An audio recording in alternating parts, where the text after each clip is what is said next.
Ce que j'apprécie particulièrement dans notre service, c'est l'ouverture aux citoyens et l'aide qu'on leur apporte dans leurs recherches urbanistiques, généalogiques ou historiques. Si vous cherchez tout document qui aurait trait à l'histoire du CPS ou à l'urbanisme et les d'anciens bâtiments, des plans, n'hésitez pas à prendre contact avec le service des archives.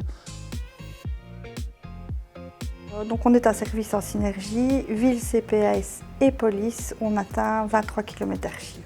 On trouve des documents papier, c'est la majorité de nos fonds. On trouve aussi des objets et puis alors on va vers le numérique et donc on a de plus en plus d'archives numériques. Alors les citoyens demandent principalement des dossiers d'urbanisme.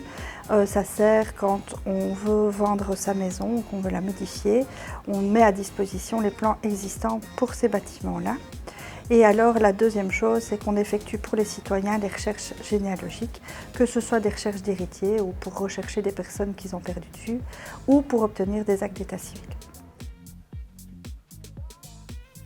Donc, si votre famille a vécu sur le territoire de la ville de Liège, on peut retracer l'évolution de cette famille depuis 1805, date à laquelle on commence les recensements à Liège. On peut retracer non seulement les différents individus, leur métier ou leur déménagement, mais on peut voir vraiment l'évolution de chaque branche de la famille.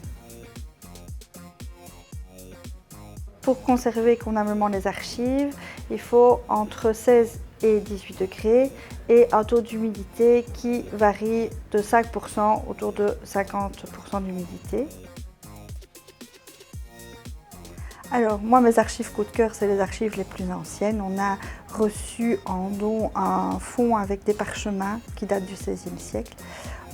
Donc ça c'est vraiment mon côté historien qui va dire oh ben, j'adore ces archives-là.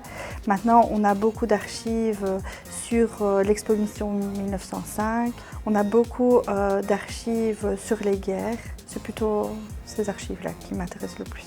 Vous êtes tous les bienvenus pour venir visiter nos archives ou pour venir faire des recherches, qu'elles soient historiques, généalogiques ou urbanistiques. Donc n'hésitez pas à venir, on vous attend sur rendez-vous ou via notre boîte mail ou e-guichet.